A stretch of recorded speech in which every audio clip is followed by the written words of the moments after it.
Hi, welcome to Diving into Deep Waters. I'm your host, Erin Rolling, and some of you are like, girl, where have you been? Good question. Actually, I think I got some splaining to do to you guys, and I will take a moment and do that before we get into our topic and all that stuff, because I think it's one word describes it. It's called life. And we've all been there. We've all gone through it. We're going through it. And I don't know. It seems like a little bit when I was thinking about talking about this, I thought that's kind of like a lame excuse there in life. Well, everyone has life going on. But I think where I started to unpack it a little bit was that in my life, things have changed. You know, I've taken on this new title of Mimi, and my daughter went back to work, and I personally just felt I wanted to be there as much as possible for her as she made this transition back into her job, and I wanted her to feel secure in that and feel ready to do that as much as possible, because we all know that's a hard transition. And so that just became a priority to me with her and my granddaughter and my son-in-law and all they were transitioning. Plus, I do have 3 other kids and I do have a husband. And as much as I love ministry, it fills my cup. It's a joy to do ministry. It's a joy to do this podcast. Like, even coming and recording for this podcast, I just was like super excited. Just felt like, yes, I get to go, and it's been a long time and I've missed you and all of those things. But it's hard to say, like, it doesn't compare, but it doesn't compare to what I really believe is a calling. And I feel like I was called to be a mom. I feel very much so like I'm called to be a grandma, and I just want to be as present as possible in her life. And you guys no one has said, like, what is going on? Why are you having a podcast? Except my daughter did text me on Friday last week and said, where is the podcast? What's going on? And I was like, well, I've been with you. And I kind of explained to her, and she was grateful for that, for me. Because when I'm with Audrey, I want to be with her. I want to be present. I don't want the stress. And we did put out, we were going to have a podcast on September 5th, and obviously that didn't happen. During that time, in a 3-week span, I was in my bed 4 nights. So that might just give you a little bit of idea of how crazy it's been for me. And I don't want to gyp the podcast and not come out with something that I feel is going to feed our souls, feed my soul, feed your soul, and half do it. And I didn't want to half be with my granddaughter. So just felt it was best to take a little extra time, and then we're back. So I do want to just address that and thank you for your kindness and your graciousness. And just realize, if it happens in the future, you can just say, well, she's supposed to have a podcast out this week and she doesn't. Something must have came up with her family. I also heard this thing, and I'll share this with you because I was feeling guilty. And number 1, we don't want to feel guilty about things. But number 2, this lady was talking about how she realized there were certain things in her life that were not bringing her joy. And basically, I'll kind of back up, but she said the things that were taking her joy was rushing, like rushing to do this and rushing to do that and rushing here, rushing there. Sound familiar? That's kind of where I felt. I felt like trying to get a podcast out, trying to be there for my church, trying to be there for my family, trying to be there for my granddaughter, trying to be all the places. It kind of started to feel like this rush mentality, and that steals our joy. Rushing steals our joy. And this lady was talking about how she decided if something was happening and she had to rush, she was no longer going to do it. Or she was going to say, no, I can't do that, or I'm going to have to wait on that. And that actually is what released me kind of to say, okay, you can take a little bit longer of a pause, because then you can be present and in fullness with what is happening in your life right now. And I would encourage you, that's not what the podcast is going to be about, although I'm sure we could do a whole podcast on that. But maybe just look at your life a little bit and say, what am I rushing? What things are rushing me? Now, you can't go to your employer and say, you're rushing me. Now, don't be doing that and say, well, I listened to this podcast and this lady told me to take out the things that are rushing me. No, but there may be other things in your life, commitments that you've made that you're not able to fully give yourself to. And I don't know, just maybe take a step back and say, is this bringing me joy? Is this stealing my joy? And maybe just recalculate a few things, or just pause a few things and just be in the moment. I really feel like, I'm going to get off the subject, but I feel like we're missing it a lot with not being in the moment. And if there's anything that I want to work on right now, it's being in the moment with my family, and they're just worth it. And you hear it all the time, the years are short.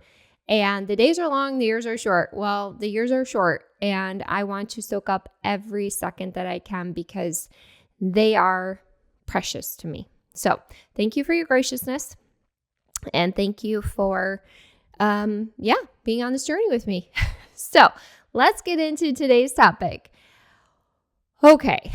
Now, some of you saw the word offended and you were right there, were like, oh, because it's probably not the most, talking about being offended can probably step on our toes. And I definitely have had my toes stepped on with this. So I just wanted to share with you and step on your toes, because I don't want to be the only person whose toes are being stepped on. But I had a situation it was a while ago. And I got my feelings hurt. Surprise, we're human. We get our feelings hurt. And what was interesting about it, though, is I knew a situation was going to happen.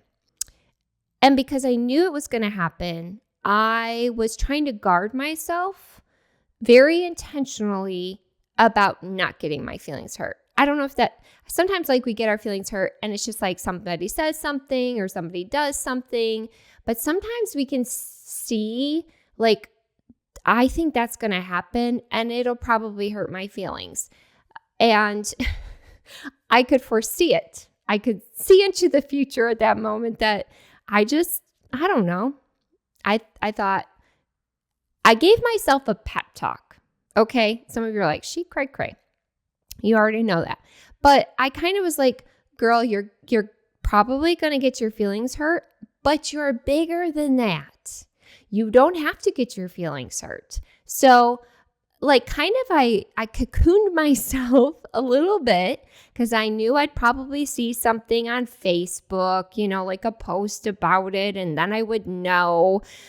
And then my feelings really would be hurt and all of these things. And I know probably some of you are going, this is so dramatic. Yes, it is dramatic. But chances are you've also been in a similar situation. And this is real life, and we talk about real life here, right? But I really did think to myself, you can protect your heart. You can allow yourself to not be offended. Just don't even go on Facebook, which that takes, you have to really restrain yourself sometimes from Facebook and Instagram and all those things. And I almost went on a couple of times no, if I can be honest, I was really proud of myself, because I was like, girl, you are nailing this. Literally, I thought you are setting up these boundaries in your heart and in your mind, and you're not going to get offended, and this is progress, and look how much you've grown. These are the things I was thinking to myself. So I was super proud of myself.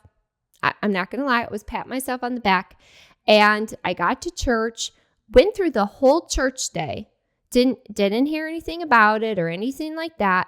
And literally it was the last 5 minutes that I was at church, the last 5 minutes, and somebody said something, and then the very thing that I had so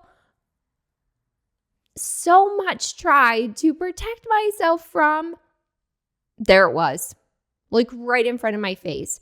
And my heart sank, and all that work to stay unoffended basically dissipated with a couple of words from that person, and it went down the tube, and I was offended. Went from so hard to not be offended to being, I think too offended, we can be like, like our feelings are hurt, but sometimes our feelings are hurt. It's like, I had a friend who once said, when we were talking about that, she said it hurt my heart. And we're going to get into that a little bit more about how that is valid, because I don't want you to think like she's just going to tell us, you should never get offended. There's some validity in it, and we're going to give ourselves a little bit of time with it, but I'm getting ahead of myself with all of that. But yeah, and I guess the thing just hurt my heart. That's what happened. It hurt my heart. And I didn't want that. I had strived so hard to protect myself from that very thing. And I didn't question. And here's another thing about getting offended. It doesn't always have to be like someone's out to get us. Sometimes people are rude and they're not nice and things like that. But in this situation for me, it wasn't like someone was trying to hurt my heart, but it did. And I just was like so frustrated with the whole situation, more at myself than anything, because we get this little voice that, whispers, and this has gone back since Eve, and it's just like starts to plant little seeds of like, well, what about this? And what about that? And they da-da-da-da-da, and you know exactly what I'm talking about because it's happened to every single one of us. We hear these little things, and as much as we try to shut the door on it, it's like we're sad, we're hurt, and so sometimes it just feels good to give those feelings just a little bit of space in our heart and in our mind, because it kind of makes us feel better. And so I sat with it. And then that week, because, God is a good father and he corrects us where we need to be corrected, and it's good. I don't like being corrected. I don't know about you. Maybe you're like, yay. But personally, I feel like it takes me back to being a teenager and the family I lived with, and they had this front room at their house, and the dad would say, Aaron, meet me in the front room. Well, you didn't meet him in the front room because you did something good. Let me tell you what, you met him in the front room because you did something wrong. And there was these doors, and they would shut the doors, and you'd sit on the couch, and it was just like, what did I do? I did something. And that's kind of how I felt with God. It just took me right back to that feeling where it's like, God's like, Aaron, you're like, what did I do? I knew what I did. It wasn't one of those situations where I didn't know what I did. I definitely knew what I did. But in my morning time with Jesus, because guys, that's why it's so important to spend some time with Jesus, because that is where correction comes. And it's loving. It's very loving. It's very kind. But I just felt like Holy Spirit was saying, hey, there's this book and you need to go grab it and you need to start reading it. And it's called Unoffendable. Yeah. Now, I wish I could say that I hopped right up and grabbed the book and was like, yes, I want to be unoffendable. No, my heart was hurt and I was sad. And I wanted to wallow in it a little bit longer. And I wanted to feel justified, because often we can feel that, right? When we get hurt, when we get offended, we can find the reason why we should feel justified. Like, well, this, but whatever it is, you know the road. We've all been down it. We've all done it. But that still small voice whispered, and I even said to myself, well, he doesn't have the book here.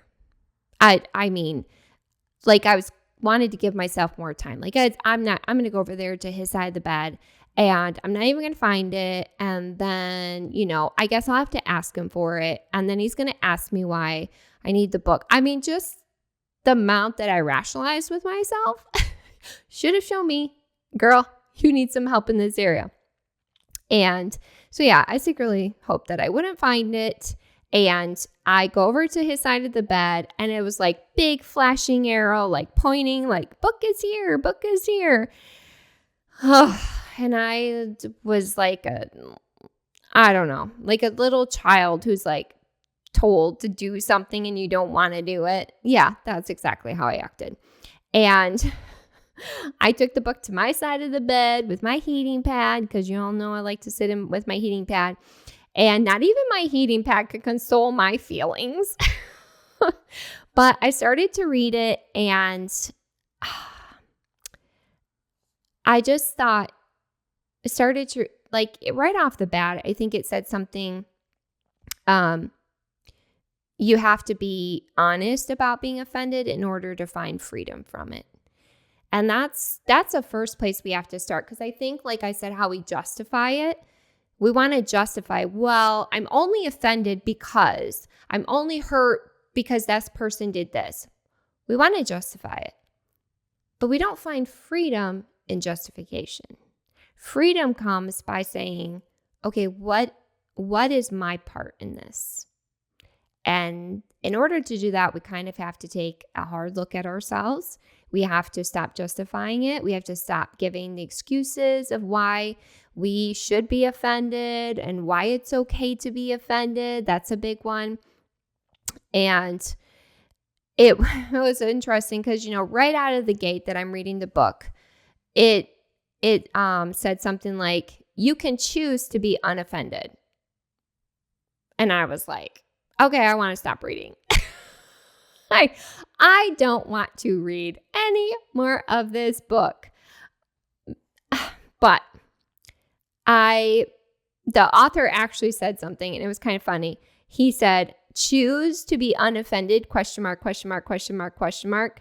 I find this offensive, which is exactly how I felt. It's like he read my mind or something. Like, as soon as I read that, like, we can choose to be unoffended, I was like, I didn't choose this. Look at all the work I put into not being offended and not being hurt. And I did all of this and I still had it put in my face.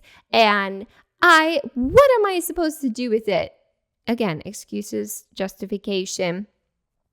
My husband underlined this line in there that said, not only can we choose to be unoffended, we should. I was like, why'd you underline that, Paul? That's stupid. I was like, this is the stupidest book I have ever picked up. Not only can we, but we should. We can and we should. And as I kept reading, I realized this profound truth that is something we all know, I think, but I think we ignore because it's easier to ignore. But we know that offended, it's anger, it's resentment. And when we are feeling that way, we feel entitled to be angry. We feel an entitlement. We feel like a justification, but let's take it further, an entitlement. Like, I have no choice but to be angry. I have no choice but to feel offended. I have no choice but to feel hurt. It's like sometimes it's just like this badge of like, well, I get to do this because somebody did this, or this happened, therefore I get to. I get a pass. So we like give ourselves a pass to feeling offended, right? I almost said it entitled, which is not the right word. But please go along with this because it's been a little while since I recorded. And sometimes when it's been a little while, you feel like it's the first time you recorded in a while. But I know you heard me. And I know that some of you really probably are just like me. And as much as I wanted to put that book down, I didn't want to read any more of it. Some of you are like, I want to turn this podcast off, but I'm going to beg you not to, because I think that what I learned, what I applied, it does give freedom. And freedom is so much better than being bound by something. Is there a little work involved? Yes. And do we have to lay some things down? Yes, absolutely. And maybe you're feeling like I actually felt like this. I was like, this is heresy. Get behind me, Satan. Maybe you're feeling like that, what you've heard so far, but just hang in there. Don't turn me off. But because like I said, if it steps on our toes, then it's obviously something we need to pay attention to. If you want to turn this off, that means you need to listen. And listen, you're right. You're in good company, because that's exactly how I felt. There's a line that said we should forfeit our right to be offended. Whew. That means we have to forfeit our right to hold on to things. And here's what got me with that, because again, justification goes into all of that, but when we do this, when we're willing to do this, when we choose to do this, we're making a sacrifice that is pleasing to God.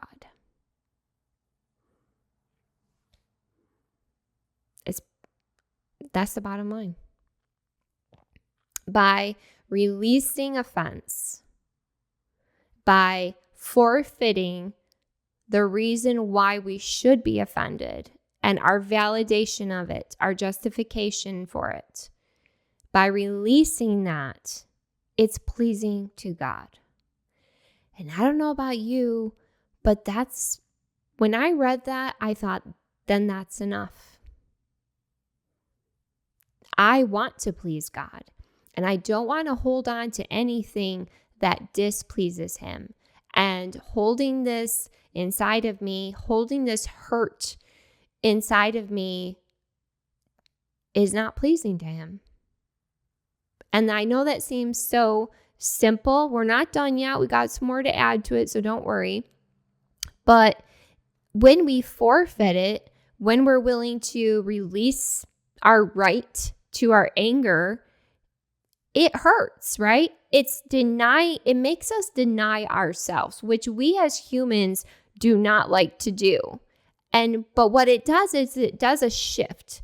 When we're willing to forfeit that right and deny ourselves, what it does is it takes the focus off of ourselves and it puts others in the focus instead of us. And that is pleasing to the Lord.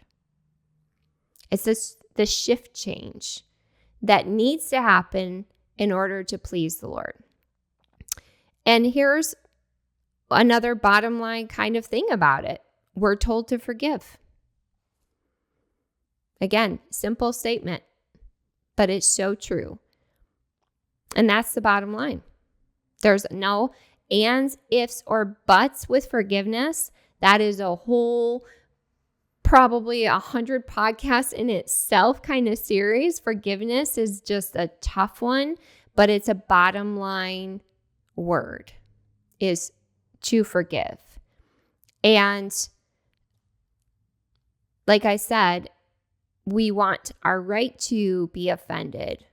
But I like to take things like this when I really struggle with things like this, and I like to kind of turn it back to my relationship with God. Because God has every right to be offended with me. I screw up all the time. I think things that I shouldn't. I get frustrated, angry. I lack kindness sometimes. I'm not patient. I'm a lot of things. I offend him on the daily. I mean, I don't even want to know how many times I offend God, and yet he forgives me. So that relationship of forgiveness, of my constantly, I probably, like I said, offend him multiple times a day, he still forgives. So if we take that relationship and we apply it to the relationship with the person who offended us, should we not choose? That's a choice. He chooses to forgive us. He doesn't have to forgive us, and yet he does. You don't have to forgive someone, but should you? Yes, because you have received forgiveness, therefore we should give forgiveness. Again, it's simple, it's difficult, it's hard, but when we can look, so many things lately, I've just been applying them to my relationship with God. When I struggle with a relationship with someone here on earth, I turn it and say, okay, how many times have I done this to God? And when I can look at that and I receive his mercy and his grace and his kindness and his forgiveness, it's so much easier to extend that to someone else because I'm a recipient of it. Therefore, I can give it to someone. Now, there's a verse that he talked about in Ephesians 4:26, and it says, when you are angry, do not sin, and be sure to stop being angry before the end of the day. Now, this verse gave me a couple of things. One of the things was, first, I felt very seen because I was hurt. And it says, when you are angry, it happens. Like right there, you should feel seen. If you've been offended by someone or you've been struggling with something, right there, that should make you feel seen because it says when. It doesn't say you're a terrible person because you get your feelings hurt. You're a horrible person because you get angry. No, it says when it happens. I don't know about you, but right there, do you feel seen? Do you feel like, okay, like it's going to happen? All right, so we should feel seen. Which, by the way, I think often we forget that the kind of emotion, hurt, and anger are two emotions that God himself has. Just read the Old Testament. He gets angry and he gets his feelings hurt. It happens. Those are things we can do to God. And so I think that those emotions, sometimes we think that if we feel those things, we're all of a sudden we're terrible people. When in fact, God also has those emotions. Now, here's the difference. And the book gets into that, and I don't really have time to get into all this. But just to clarify, God has the right for those things. We do not. But go read the book, and you can get way more into that whole part of things because he does a really good job, I think, of explaining all of that. But where am I going now? Okay, but don't stop there because, right? It says, when you get angry, we know we're seen, we know. But did you notice there's a time limit? Did you hear that part? Did you hear the part where there's a time limit? I know this verse. I've quoted it a lot and so forth. But this is the first time I was like, oh, there's a time limit to this. And because here's the thing, I do pay attention to it, and I knew there was a time limit to it because we use this verse a lot in our premarital counseling. We just had premarital counseling. We had 2 sessions this week. Paul and I are not in premarital counseling. Some of you are like, what's going on in your marriage? No, we're marrying couples, and we do premarital counseling with them. Just to clarify, they have a rumor mill. Paul and Aaron's marriage is in crisis. No, we're good. But one of the things that we have lived by in our 28 years of marriage is we do not go to bed angry with each other. Now, have we gone to bed like not on the same page? Absolutely. That has definitely happened. More in our earlier years of marriage. I think the longer you're married, you're just like, I hate feeling like there's anything between Paul and I. Like that is not a feeling I enjoy. I love him. He's my best friend. And I'm like that with my friends too. Like I don't like things between me and my friends. Like I want to take care of it. Like let's talk it out. Let's get it on the table. All my friends that are listening, they're like, yeah, she will. I will address it. We will talk about it. We will work through it because This girl does not like anything between me and anybody. But, and here's what we've said sometimes. We've said like, I love you and you love me. We're not on the same page, but we need to go to bed because not having enough sleep is not going to help anybody. So we're just going to keep flowing with everything. And so I've used that verse in that way of like, don't go to bed angry. And there's a part of that verse that people often do not pay attention to, where it says that do not give the devil the opportunity. Like when you let it go long, when you continue to ride that wave of anger and ride that wave of hurt and all of those things, that basically is kind of like, I don't know why this is the example that's coming to my head because I don't even have chickens. But if you had a chicken coop and you left the door open and just let anything get to your chickens, well, things are going to get to your chickens, right? Same thing with our mind. It'd be like when you don't take care of things before you lay your head down on that pillow, you're basically giving the enemy room to roam freely in your mind, freely in your marriage, freely in your friendship, freely in your relationship with your coworker, freely in whatever it is that you have the offense or you have the hurt or the anger. You're giving them free rein. There's no boundaries when you just keep going. And these are not my words. This is scripture. So, and some of you probably could look back at an instance in your life and be like, yeah, I rode that wave of hurt for a while and I went through a lot of hard feelings and a lot of pain and a lot of whatever because I just let it keep going. Well, because the enemy got in there. So we got to button things up, y'all, and move on with ourselves.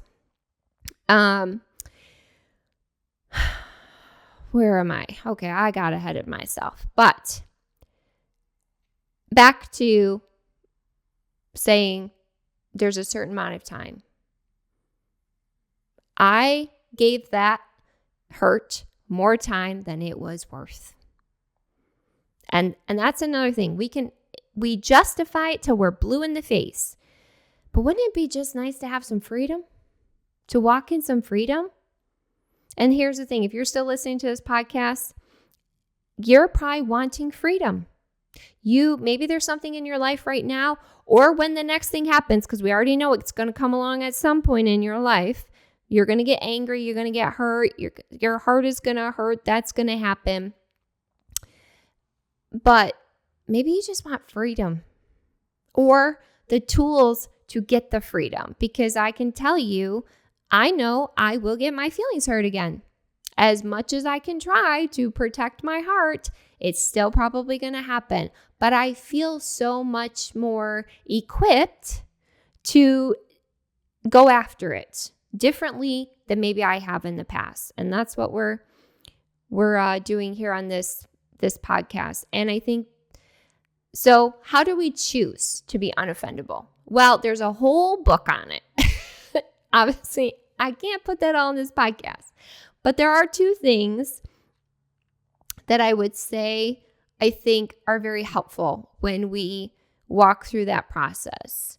And we've already mentioned this one, and some of you are like, please don't say it, but forgive. And it is crazy how that little word can hold so much weight and be so difficult to do. But here's why it's important, because when we forgive, it means I'm surrendering. Did you hear that word? Surrender. This is a big word in my life right now. I feel like it's basically has to do with most things in my life. Surrender. My claim to resentment. Allowing me to let go of that hurt and anger. That's what forgiveness does. It says, I'm surrendering. I have the deed to resentment. I have the right to resentment, hurt, pain, all the things. I have the right, but I surrender. I want to surrender it. Because what that does when we surrender, we get something in return. It allows us, it frees us to let go of it. this works because I put it into practice for myself. And that might be one of the hardest things to do. I'm not saying just surrender and then you'll feel freedom. No, sometimes it's really is an act. You'll feel nothing. I'm not going to promise something that I can't promise you, because forgiveness often is an act. We've talked about forgiveness before. And like I said, we could do 100 podcasts on this. But again, let's go back to our relationship with God ourselves. We have been shown forgiveness, and who are we to withhold it? We don't have the right to that. Okay. I feel like this verse also shows us that God has faith in us. Like, I feel kind of like he believes in us, which isn't that a great feeling when you feel like God is for you, God believes in you, he believes that you can do it, because it says, be sure to stop being angry before the end of the day. He's like, you got this. I believe that you can let go of this anger, this bitterness, this pain, this hurt by the end of the day. Like, he believes in you that you can do it. He wouldn't put it in there if he didn't know we could do it. He's like, I'm cheering for you. Like, I have full confidence that you can get rid of this. And not only that, but isn't that kind of gracious that he gives us to the end of the day? Like, he could have said, you've got 5 minutes to get rid of that. He gives us a whole day to work through it, deal with it, surrender it, all the things, go through all the process. You know how they have the processes of grief, right? Like, I don't know them all, but you know what I'm talking about. I kind of feel like with being offended, we kind of would have to go through the process. Like, our feelings are, then the justification, then go through all of the things, and then forgiveness, and then I'm going to give you another one. But like, he kind of gives us space to go through the steps to get to the place where we can surrender it. And I don't know, I just thought that was kind of jumped out at me. I was like, he didn't tell me I have to get rid of it in 5 seconds, because I can't. I would not be able to do that. Okay, so we forgive, but then what? Where do we go from there? Could it be that easy? Well, I'm not going to lie to you and tell you that when you forgive, remember I said that kind of like you're going to feel a rush of unoffendableness. Like, I'm unoffended. I'm completely and totally unoffendable. But here's where I think this comes into play, and I think it will help because it helped me. Be thankful. Be thankful. Choosing to name our gratefulness takes over our offendedness. Gratefulness takes over offendedness. Is that a word? I don't even know. Some of you are like, that is not a word. Well, it isn't here on this podcast. I'm going to just encourage you to try it. Like, give it a go. Try it. See what happens. I dare you. I double dog dare you. I feel like, I was telling my husband this today. We went and got our teeth cleaned today, which I don't know about anybody else. It's totally side note. But when I get my teeth, any mouth work done, I need a nap because it messes with my body. But anyways, we were talking about what the podcast was about. And I said, I just feel like thankfulness is the most underprescribed antidote for most things. I feel like thankfulness is a prescription we should be prescribing for so many things in our lives because it works. And yet it's like the drug on the shelf. Like, we try everything else and we don't even look at thankfulness. It's not even part of our routine. It's not part of when we're going through things. It's just like, I'm consumed with what's happening right now. I can't even go. But yet it's the thing that when we invite it in, when we begin to be thankful, it totally shifts the atmosphere of our minds and our spirit and our souls. It like changes things. It's like when you are in extreme pain and then you get that thing that takes the pain away, your Tylenol, my husband does Tylenol, Motrin together. That's his combination. It takes it. It changes our feelings. Some of you are like, what are you talking about? I know, it's crazy good stuff. This is like the thing that like everyone's like, did you know? Like there are things in my friend group where like, okay, we got to try this because this is like we sent a podcast to each other recently and we're like, oh, you got to try this. Oh no, we need to try this. Oh, did you know? Did you know this? Why are we not doing that with thankfulness? Did you know that this is what you need in your life? Try it. Just give it a try and see what happens. I'm here to say that to you today. Give it a try. See, what do you have to lose? You have nothing to lose to be grateful. It costs you nothing except maybe your hurt pride and the fact that your feelings might dissipate and change the atmosphere of your mind, your spirit, and your soul. I have a friend who swims. I'm going to kind of wrap up here with in the waters of gratefulness, thankfulness. My husband does as well. They're just two of the most grateful and thankful people that I know.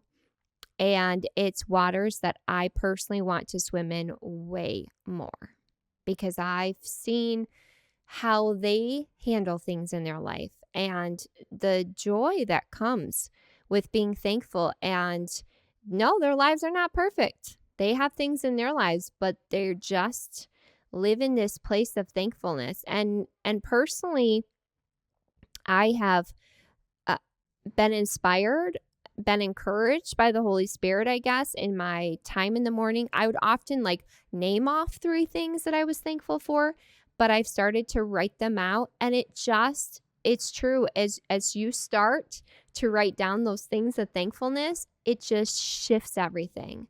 And I can wake up tired and irritated and feel overwhelmed. And as I begin to write down my thanksgivings of what God has been doing and just a thankful heart, it's just like 3 things. I have way more than 3 things. I could spend hours thanking him for his goodness and his mercy and his kindness, and we could go on and on and on and on and on.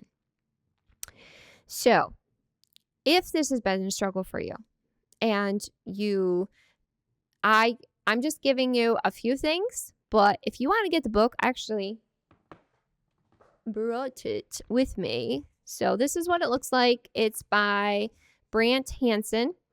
I'm in chapter, I think I'm like halfway through, and I can say you're never going to read a book that you 1,000% agree with, but so far there's only been like one thing that I was like, but everything else has been amazing. My husband has read the whole thing. We've done it in our small group.